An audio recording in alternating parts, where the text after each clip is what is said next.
Hi, I'm Max. Welcome to Timeline Movie Recap.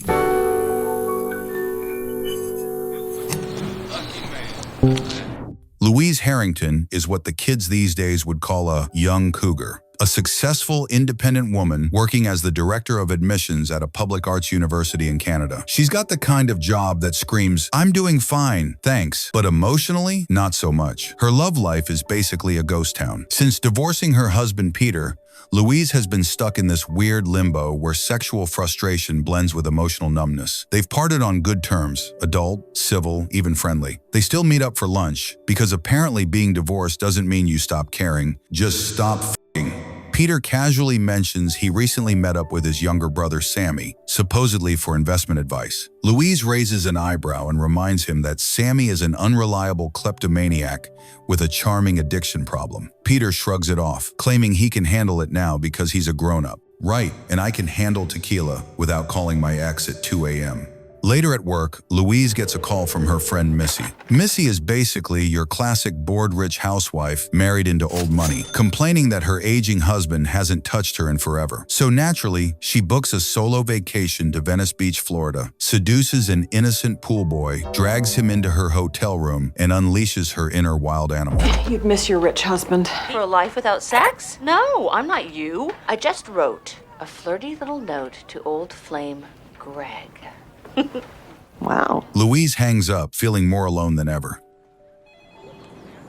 Watching young love in public when your heart feels like expired cheese? Yeah, that hits different. And then fate knocks. Back at her office, Louise stumbles upon a job application for a student assistant position. Nothing unusual until she sees the applicant's name, Scott. Her heart skips. That name, it's not just familiar, it's haunting. She immediately calls him.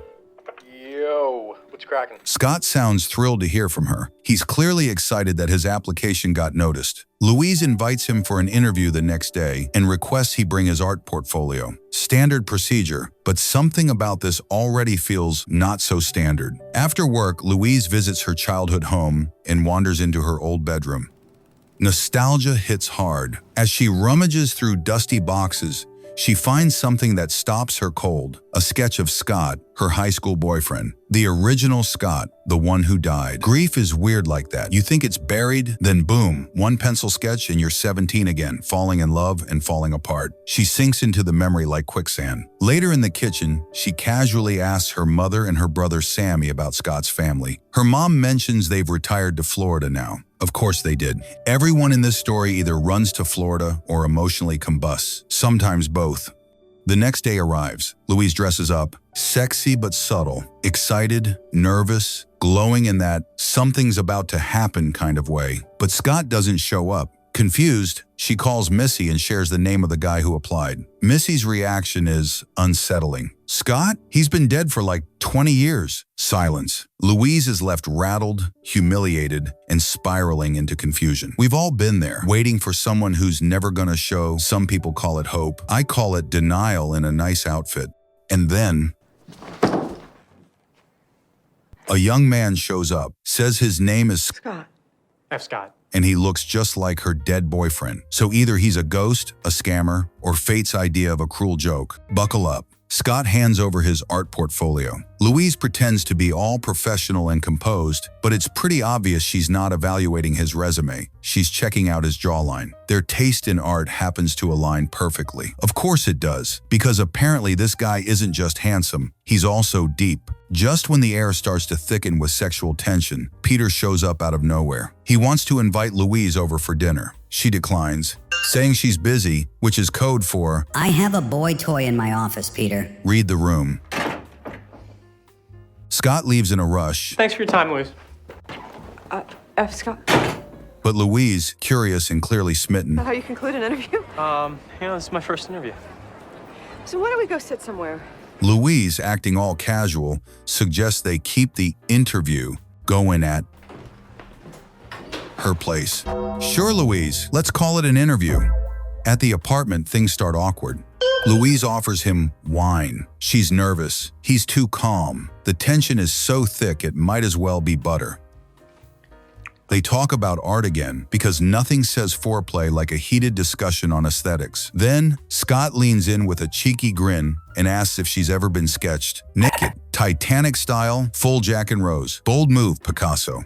Louise blushes and admits she did it once. That's all he needs. With confident charm and absolutely zero shame, Scott suggests she do it again this time. For him, she giggles, shy but flattered. Scott gently takes her hand, compliments the grace in her form, and slowly touches her fingers, then lets his hand wander, guided by silence and intent. I did back.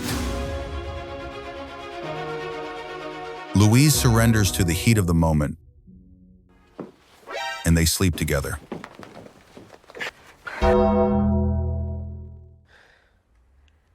That was fucking awesome.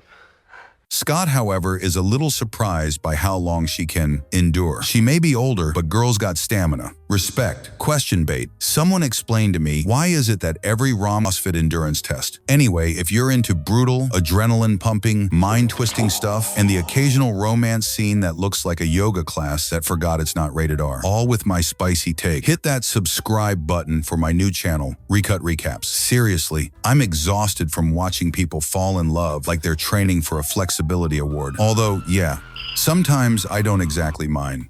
Later, Scott invites her to hang out again. Louise lights up like a kid on Christmas morning. Meanwhile, Scott casually borrows her phone to call his mom just to say hi. Hi, Mom. Yeah. I mean, it was fun. I love you too. Bye. I think I should probably take a shower. Then asks to use her shower and even borrows a towel. This man treats boundaries the way toddlers treat furniture. Something to climb over, not respect. But Louise, she's intrigued. This recklessness is kinda sexy. I promise. The next day, Louise gets another call from Missy, Louise Harrington? who, surprise, surprise, is still living her best chaotic life. She brags about her latest wild adventure with a new boy toy, urging Louise to do the same. I did backed. It's funny how the loneliest people always give the loudest advice. But Louise stays silent about Scott. She tells Missy she wants to focus on her job instead. Yeah, because job sounds classier than crushing on a guy who may or may not be your dead ex-boyfriend's reincarnation.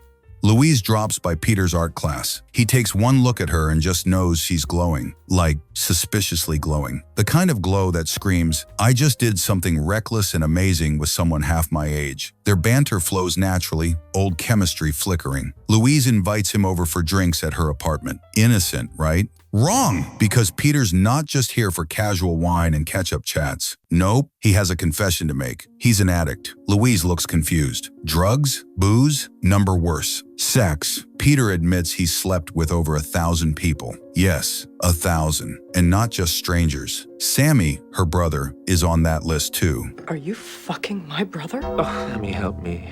Nothing brings a family closer like accidentally sharing a man. Thanksgiving's gonna be awkward this year. Louise is stunned. She thought their marriage lacked intimacy. Turns out Peter was just outsourcing it. Peter tries to explain. Says his addiction tortured him emotionally. He didn't want to hurt her. He just couldn't stop. I did backed. Addiction isn't always needles and pills. Sometimes it's validation, disguised as skin on skin. But Louise isn't in the mood for TED Talks. She kicks him out. Her face is pure devastation. Like every ounce of trust just got lit on fire and danced on by her past. Days pass. The sadness lingers like cigarette smoke on old curtains. Scott shows up again. He finds Louise in pieces. She tells him Peter let her down, without diving into the graphic horror show of what that actually means. Scott, in full white knight mode, promises he'll never hurt her, that he wants to make her happy. Then, right there, he confesses he's falling in love with her. And Louise? She lets herself believe, just this once, maybe, just maybe she can rewrite her story with this boy toy who feels like fate. That night, Scott even joins Louise for dinner. He flirts, jokes, pours on the charm, tells her he'd do anything to make her smile again. Because nothing says commitment like love bombing a woman over pasta and passive-aggressive wine refills. They kiss right there in the restaurant. Passionate, public, slightly inappropriate. But hey, love makes people dumb. Then, Break it up! Surprise. Scott's friend Ricky strolls in and casually drops a bomb. Hey, isn't this the same Scott who ghosted some girl 2 weeks ago? Cue. Awkward silence. Bro code violation. Table for two. Louise side-eyes Scott, but he plays it cool. Smoothly moves the conversation to a private room. Starts rambling about how obsessed he is with her. How he's been reading everything about her. How he somehow knows a lot about Missy. Too much, actually. That's when Louise's brain starts connecting dots. Missy had a boy toy. Scott seems to know her well. When Louise's brain, what if? Scott dodges the suspicion. Says he knows Missy because he's obsessed with Louise. Obsession, the gateway drug to really bad decisions. Louise is now officially in deep. She's jealous. She's scared. She wants Scott all to herself. So naturally, they head back to her apartment. Inside, she gets bold. Almost aggressive. Not in a bad way. In a, I'm not letting this man out of my life kind of way. Take off your clothes. She tells him to look at himself in the mirror. She wants him to really see who he is. Young, passionate, full of potential. To remember this moment, because youth fades, muscles weaken, beauty shrivels, and sometimes love does too. Louise gently puts a tie on him. It's a symbolic gesture. She's dressing him like the version of Peter she wished Peter had become. We don't just fall for people, we fall for what they represent. Healing, redemption, a second chance at a better ending. Scott stands there, soaking it in. And for a second, he gets it. But then, he doesn't all. Instead of love, he feels pity. He tells her he's not worthy of this, that he doesn't deserve her. Louise's heart sinks. Again. And then, they sleep together anyway. It's beautiful. Like a last cigarette on a rainy night. Wrong, but comforting. The next morning, Louise wakes up, alone. F. Scott? Scott's gone. No note. No goodbye. Just vanished, plus Filoso. Classic disappearing act. Houdini, but make it emotional trauma. She breaks, goes back to her mother's house, and cries like a teenager, like the pain has a muscle memory. She says it out loud. She can't trust men anymore. Not Peter, not Scott. Hell, even her own brother betrayed her once. She confronts Sammy, asks him why the hell it happened. Why he slept with Peter. Sammy just shrugs, says she was too busy with work, that his loneliness turned into addiction, that Peter was his generous donor. Emotionally and, well, you know, then Sammy flips the script and calls Louise out, says life isn't some tragic romance novel, that she's stuck chasing fantasy while the real world keeps spinning without her. Honestly, harsh, but maybe true. He says she should take a lesson from Missy, who's apparently been getting freaky with a younger guy in a hotel nearby. Louise's heart drops. Could it be Scott? Sammy gives her the hotel address, and Louise heads out, burning with suspicion. Louise storms into the hotel and confronts Missy. How did you find me? She doesn't waste time. Where's Scott? Missy stays calm. Too calm. She tells Louise to relax. Says this kind of thing happens when you mix age gaps with hormones and trauma. Louise, clearly done with the casual wisdom, accuses her of sleeping with Scott too. Missy smirks. Says her pool boy was actually Ricky, the other emotionally unavailable himbo in this soap opera. But then Missy drops a casual bomb. She jokes that Scott once sketched her naked. Louise doesn't laugh. He did paint my portrait. Easy! You were 17. You're gonna fuck it up, Louise! On the way home, Louise runs into Scott. Coincidence? Destiny? Bad writing? Either way, she's furious. She calls him out, demands honesty. Scott tries to diffuse the tension, says they should talk this out like adults, which, in this movie, means suppress your rage and hope it turns into sex later. So she tells him everything. About her high school boyfriend, about how he looked just like Scott, about the sketch, about the heartbreak, how she fell for this Scott because he reminded her of that Scott. Scott listens, then calmly says, you need to move on. Wrong answer. Never tell a grieving woman to move on unless you want to be the next ghost she cries over. Louise explodes, calls him out for dismissing her trauma, for acting like her pain is just baggage. Scott shuts down. He hates drama. He walks away. Scott. Back at her apartment, Louise finds Peter waiting. No words, just heavy silence between two people who know each other too well. Morning comes. Scott shows up again. Just walks in like nothing happened until he spots Peter. Awkward silence? Nope. Who are you? He's an MFA applicant. Are you fucking insane? an MFA. They go full testosterone showdown. Scott lashes out, blaming Peter for hurting Louise. Peter, confused, asks who the hell this guy is. And then, verbal war. You watch your tone. Get the hell out of here. Stop! Eventually, Peter backs off, leaves, but Scott doesn't stop there. He turns to Louise. He's furious. Says he's disappointed she slept with Peter again. Louise denies it, says they just slept in the same apartment. Nothing more. That's when Scott finally cracks. He admits he used to be a total player. Dozens of women. No attachment, no guilt. But since meeting Louise, something changed. He started questioning himself, staring into mirrors, thinking about love and purpose. It scared him, because falling in love with someone older, that wasn't part of his playbook. And now, after seeing Peter in her apartment, after feeling replaced, he lost it. He confesses he slept with Missy as revenge. Plot twist: sleeping with your girlfriend's best friend isn't technically therapy, but it's cheaper. Bye. Louise meets up with Missy again, this time not to scream, but to talk. She wants answers, closure, maybe even a little revenge. Missy doesn't hold back. She fires back at Louise's insecurities, telling her straight up, Scott's not coming back, and if he does, it'll be for me, not you. She then drops the ultimate power move. In high school, I always won when it came to guys. You were the backup singer. I was the main act. Louise is stunned, crushed, and then Missy smirks. Just kidding. Plot twist. It was all an act. Missy confesses she orchestrated the whole thing. The drama, the mind games, the jealousy, all scripted. She hired Scott to go out with Louise. Why? Because she saw something in him. Something eerily similar to Scott, Louise's old high school flame. She thought maybe, just maybe, this could snap Louise out of her emotional paralysis. Turns out your best friend gaslighting you was just her version of tough love. Isn't friendship magical? But then something unexpected happened. Scott fell for Louise, for real. The chaos became real. The feelings, the confusion, the pain, it all spiraled beyond the original plan. After that emotional slap disguised as a heart-to-heart, something shifts in Louise. She starts taking care of herself again. She works out, manages her time, lets go of Peter, really lets go this time. She even goes to see him, tells him directly, we're done, for good. Peter, for once, accepts it with grace. Grown man energy, finally.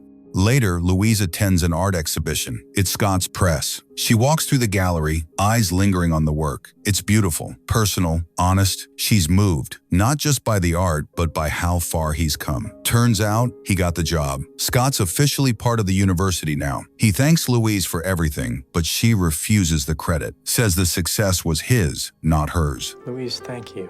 Maybe that's what love really is. Helping someone grow, even if they don't grow with you. They look at each other, no bitterness, no resentment, just understanding. They smile. And then,